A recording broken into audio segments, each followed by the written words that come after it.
नहीं कोर्ट के सामने, सुप्रीम कोर्ट के सामने ट्रायल कोर्ट की जजमेंट और मैंने साथ लगाई है मतीउल्लाह। लेकिन आप एजेंसी की बात ना करो। आपकी जो अपील है, आपकी अपील में तो ये चीजें थी नहीं। एजेंसी आपकी अपील में तो ये बात जबान मत बोलो। आप एजेंसी के लिए काम करते रहे ना, ये तो कोई बात ना हुई। आप नाराज हो गए। अब ये बताएं कि अपील में थी नहीं। तुम्हें शर्म आनी चाहिए। आपकी ट्रायल कोर्ट में अपील में थी नहीं। सर मैंने बुक दी है, बुक का नंबर लगा हुआ है, वो बुक भी साथ थी। अब वो हाई कोर्ट में पड़ी नहीं जो मैटर सुप्रीम कोर्ट में मैंने बुक दी थी कि ये इसको जो है आप कुछ भी नहीं, कल पता चल जाएगा। मैंने कहा जी इनको लिमिट करें। आज तक फौजदारी मुकदमात में इस तरह होता है, जिस तरह आप उसको लैटिट्यूड दे रहे हैं आपने रेगुलेट करना है। उसको कहें को लिमिट, अभी वो कह रहा है 3 घंटे और करेगा 4 घंटे।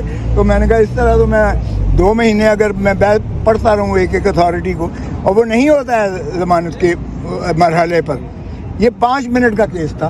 अदालतें वक़्त खो रही हैं सर अपनी, उनकी है ही नहीं वक़्त, कौन सी रह गई है। अदालतें फैसला करती हैं, वो छोड़ते नहीं हैं। और क्या वक़्त रह गई है, बाकी अदालतें अपना खुद अपना वकार उन्होंने खत्म किया। कौन नहीं छोड़ रहा, अदालतें फैसला कर रही हैं, सुप्रीम कोर्ट में हुकूमत नहीं छोड़ रही है। सुप्रीम कोर्ट में आप लोग सुप्रीम कोर्ट में जो पिटीशन दी उसका क्या हो गया? वो उन्होंने नेक्स्ट वीक के लिए।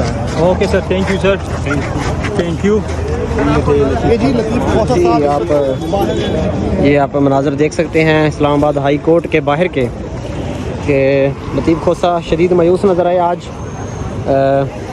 कभी इम्कान था कि इस केस में इमरान खान की जो ज़मानत है वो हो जाएगी, और लेकिन आज आपने देखा कि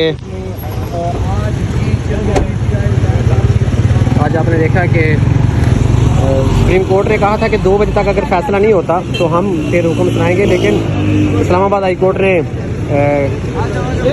केस रोक लिया और उसको कल तक मुलतवी कर दिया।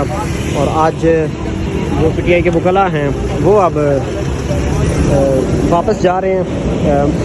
चेहरे पर परेशानी है, मायूसी है, और बात भी नहीं करना चाह रहे मीडिया से। बड़ी मुश्किल से लतीफ़ खोसा साहब ने गुफ्तगू की। उन्होंने कहा कि अदालतें अपनी वक़्त हो चुकी हैं और मजाक बन गई हैं अदालतें। परसों भी हमने देखा कि लतीफ़ खोसा साहब शदीद गुस्से में थे। कल जब सुप्रीम कोर्ट का फ़ैसला आया तो लतीफ़ खोसा थोड़ा सा वो उनके चेहरे पर मुस्कुराहट थी। अदालतों के हवाले से एक उम्मीद ज़ाहिर हुई थी, लेकिन आज जो फ़ैसला आया है उसके बाद ये देखा जा रहा है कि अब केस कल तक चला गया है।